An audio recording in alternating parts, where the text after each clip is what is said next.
एक गंभीर एक्ट लगा दिया था, पॉस्को एक्ट, झूठा केस में। अच्छा, और पॉस्को एक्ट क्या होता है? पॉस्को एक्ट होता है कि जो माइनर लड़की होती है उसके साथ कोई सेक्सुअल या फिजिकल उसके साथ कुछ ऐसा उसके साथ दुर्व्यवहार होता है, ठीक है। तो उसमें जो है सो किसी भी माइनर लड़की के साथ किसी भी तरह का क्राइम होगा तो उसमें पॉस्को लगाया जाता है, ठीक है। ये गंभीर एक्ट है। बहुत गंभीर एक्ट है, इसमें एंटीसिपेटरी बेल नहीं मिलता है, अच्छा। ठीक है। वैसे मुंह से खाली बोल दे स्वागत है तो ठीक बात नहीं है, इसीलिए आपको हम गुलाब का फूल दे करके आपका स्वागत करते हैं। बहुत बहुत थैंक यू भैया आपको। हम भले ही रोसड़ा जंक्शन चला रहे हैं लेकिन अब हम जो है ना हम थोड़ा सा रेंज बढ़ाएंगे, ठीक। अभी रोसड़ा क्या चीज करेंगे? चैनल कार्य क्षेत्र का, जैसे आप बोले ना काम कीजिए, काम करेंगे। अब थोड़ा बड़ा एरिया में करेंगे। देखिए रोसड़ा अनुमंडल में करते थे, अनुमंडल है, अब हम दरभंगा से काम करेंगे, ठीक है। दरभंगा से काम, क्योंकि दरभंगा में हमको मन भी लगता है, दरभंगा हमको पसंद भी आया। और वहाँ पे वो एक ऐसा जगह है जहाँ से आप 3 जिला, मिथिला का कम से कम 3 जिला जो है, मधुबनी, दरभंगा, समस्तीपुर, बेगूसराय और मुजफ्फरपुर भी आप पकड़ सकते हैं। इतना जिला को आप, वो है कमिश्नरी, ठीक है, वो कमिश्नरी है, ठीक। और प्रमंडल है, हम लोग अनुमंडल में रहते हैं तो वो भी बढ़ाना है। कौन शहर है वो? दरभंगा। अच्छा। आप तो गए ही होंगे। हाँ, गए। आपको सही बोले तो हम गए थे मजबूरी में, लेकिन हमारा वहाँ पे दिल लग गया उस शहर में और हमको वहाँ से आने का मन कर नहीं रहा था। अच्छा ये बताइए, शहर से आपको दिल लगा है कि शहर की लड़की से दिल लगा? ना दिल। आप कैसा सवाल पूछ रहे हैं, देखिए आपको एक चीज बताते हैं। और दूसरा, हमको दरभंगा में जो है ना सेटल भी होना है, दरभंगा में हमको घर भी बनाना है, जमीन भी खरीदना है। क्योंकि आपको बता देते हैं, आप बीमार होइएगा, हम लोग जब बीमार होते हैं हम लोग के घर में या गाँव में कहाँ जाता है बताइए? कहाँ? दरभंगा। अच्छा एजुकेशन के लिए बच्चा कहाँ जाता है बताइए? दरभंगा। और हवाई जहाज से जाना होगा तो कहाँ जाएगा? दरभंगा, है कि नहीं? ऐसा अनगिनत चीज है। श्यामा माई मंदिर कहाँ है? दरभंगा में। अनगिनत चीज है दरभंगा में। हर एक मिथिला के लोग को थोड़ा सा भी जमीन खरीद के वहाँ पे जाना चाहिए। रूप से पूर्णिया से आए हैं, एक सवाल था कि हम काम करेंगे कि नहीं। हम फंसे हुए थे केस में, अब हम फ्री हुए हैं, थोड़ा सा और हम केस उसका देख लेते हैं और उसके बाद और दुगुना ताकत से काम करेंगे। और निश्चित रूप से एक क्षेत्र में तो निश्चित रूप से इतना डर पैदा कर देंगे चोर, क्रिमिनल, बेईमान, करप्ट के मन में कि साला किसी को तंग करने से पहले, किसी महिला को सताने से पहले, किसी को गरियाने के पहले, किसी को थाना से भगाने से पहले, किसी पे डंडा चलाने से पहले 100 बार सोचेगा। ये तो करबे करेंगे।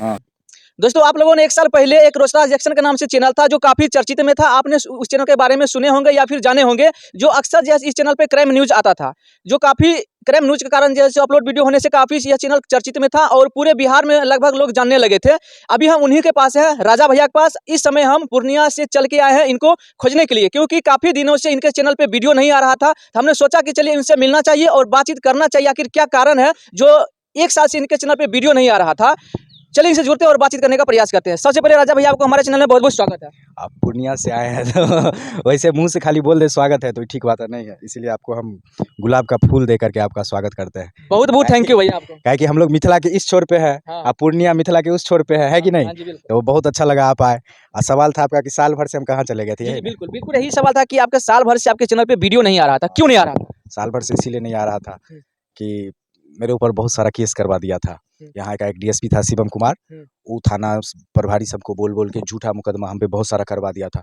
और उसमें से एक मुकदमा में एक गंभीर एक्ट लगा दिया था, पॉस्को एक्ट, झूठा केस में। और पॉस्को एक्ट क्या होता है? पॉस्को एक्ट होता है कि जो माइनर लड़की होती है उसके साथ कोई सेक्सुअल या फिजिकल उसके साथ कुछ ऐसा उसके साथ दुर्व्यवहार होता है, ठीक है। तो उसमें जो है सो किसी भी माइनर लड़की के साथ किसी भी तरह का क्राइम होगा तो उसमें पॉस्को लगाया जाता है, ठीक है। ये गंभीर एक्ट है। बहुत गंभीर एक्ट है, इसमें एंटीसिपेटरी बेल नहीं मिलता है, ठीक है। तो इसमें हुआ ये कि केस हुआ पिछले साल जून में, उसके बाद फिर हम गए डिस्ट्रिक्ट कोर्ट गए, तो वहाँ पे 3-4 महीना डेट पे डेट पता नहीं क्या है, जज साहब क्या इसमें देखना चाह रहे हैं। डेट पे डेट लेने के बाद उसको रिजेक्ट कर दिया। रिजेक्ट वो होना ही था क्योंकि उनके अधिकार क्षेत्र में ही नहीं था इस एक्ट में बेल देना। तो हम लोग और हाई कोर्ट तभी जाते जब यहाँ से ऑर्डर होता, तो ऑर्डर हो नहीं रहा था। बहुत टाइम लग गया, आपको समझिए छठ उठ के बाद, सोचिए जून में केस हुआ और छठ के बाद जो है सो ऑर्डर हुआ था, रिजेक्ट हुआ बेल।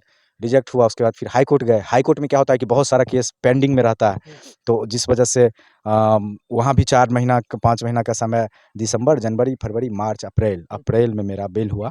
तो आप जैसे समझिए कि 10-11 महीना तो इधर ही आपको दिख रहा है, इसी वजह से। अब इसी वजह से अच्छा, अब ये राहत मिल गया है? हाँ, राहत मिल गया, तब तो आप हमारे पास बैठे हैं। अच्छा। अब रीजन है कि आप पूछिएगा कि हम पे एक्ट क्यों लग गया, पॉस्को एक्ट। अच्छा, हम ये जानना चाहते हैं, उससे पहले आप ये बताइए, आपके ऊपर जो भी एक्ट लगा, जो भी धराई लगा है, वो कौन लोग धराई लगाए? अधिकारी लगाए हैं या फिर आम आदमी? पुलिस थाना प्रभारी खुद पेटिशनर है। जैसे कोई होता है कि कोई लड़की गई, किसी के साथ कुछ मिसबिहेव हुआ, वो केस की, किसी आदमी का हम कपार फोड़ दिए, गाली बक दिए, या कोई भी हम क्रिमिनल एक्टिविटी किए, कुछ नहीं, ये थाना प्रभारी से ही केस करवाया गया। ये सोचने वाली बात है कि आपको जनता नहीं करके, आम आदमी नहीं करके, आप कोई अधिकारी ने केस किया, इसके पीछे कुछ रीजन होगा। रीजन हम आपको बताते हैं, डिटेल में बताते हैं। बिल्कुल बताइए। हुआ ये था कि आज से 2 साल पहले जब हम चैनल स्टार्ट किए थे, हुँ।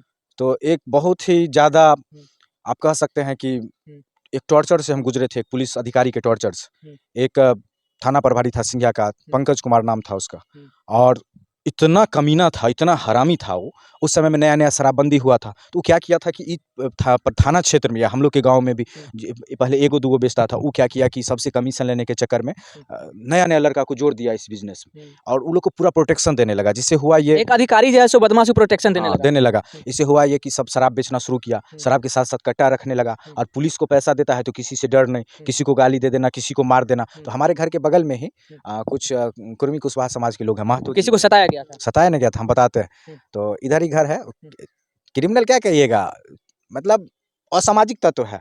तो लोग जो शरीफ लोग होते हैं असामाजिक तत्व से थोड़ा बचते हैं कि चलो भाई, जैसे सड़क पे पोटी देखने के बाद कैसे लोग मुँह फेर लेता है, क्या उससे उलझे। तो वो क्या किया था कि एक महतो जी का लड़का था, वो बेचारा लेबर का काम करता है, बोरा-तोरा उठाना। तो उसको रंगदारी से कि मेरे घर पे आओ, मेरा ये काम करो। तो भाई वो अपना काम करेगा जिसमें पैसा मिलेगा तब ना अपने परिवार को देखेगा, है ना? तो उसको बोलता था मेरे घर पे आके काम करो रंगदारी से। एक दिन कर दिया, दूसरे दिन गया नहीं किया, तीसरे दिन नहीं किया, तो उसको पकड़ के मारना शुरू किया, जो शराब बेचता था। उसके बाद उसकी माँ गई बचाने के लिए, तो उसकी माँ को भी मारा, पूरा ब्लाउज-व्लाउज फाड़ दिया, कपड़ा-वपड़ा फाड़ दिया। फिर उस लड़का की पत्नी देखी कि हमारे माँ को मार रहा है, सास को मार रहा है, तो वो जब दौड़ के गई, तो उसको भी मारा। कुल मिलाकर कहा जाए तो सभी को मारना चालू कर सभी को मारा, मतलब रंगदारी से कहे कि हम राजपूत हैं, हम दबंग हैं, हम गुंडा हैं, हम क्रिमिनल हैं, हाँ, पुलिस से मेरा प्रोटेक्शन है, ऐसे करके मार रहा था। तो वो लोग दौड़ के आई, चूँकि यहाँ पे सबसे हम लोग का अच्छा संबंध है, तो पापा उस समय सोए हुए थे, सुबह का टाइम था, चूँकि हम आप जानते हैं 10 साल से मुखिया हमारे आप उनको संरक्षण दिए। नहीं, वो दौड़ के आई इसीलिए आई कि एक तो पड़ोसी थी, दूसरा पंचायत के प्रतिनिधि भी थे। 10 साल से हम लोग प्रतिनिधि पंचायत में रहे, मम्मी या अन्य तरीके से, तो वो आई। तो उस समय सुबह का टाइम था, मॉर्निंग का, तो सब सोए हुए थे, तो हम आवाज़ जो सुने ना महिला का रोने का, तो हम दौड़ के आए दरवाजे पे। दौड़ के आए तो देखे बहुत खराब स्थिति था। हमारा नेचर ही शुरू से ये था कि दूसरे का, किसी का भी हम दर्द देखेंगे, पीड़ा देखेंगे, तो हम उसको बहुत जल्दी हम कनेक्ट कर लेते हैं। हमको लगता है कि मेरे साथ हुआ। तो उस समय तो हम ये सब चैनल-वैनल चलाते नहीं थे, तो हम देखे। उसके बाद वो लड़का का रंगदारी देखे कि पीछे-पीछे ये लोग को धमकाने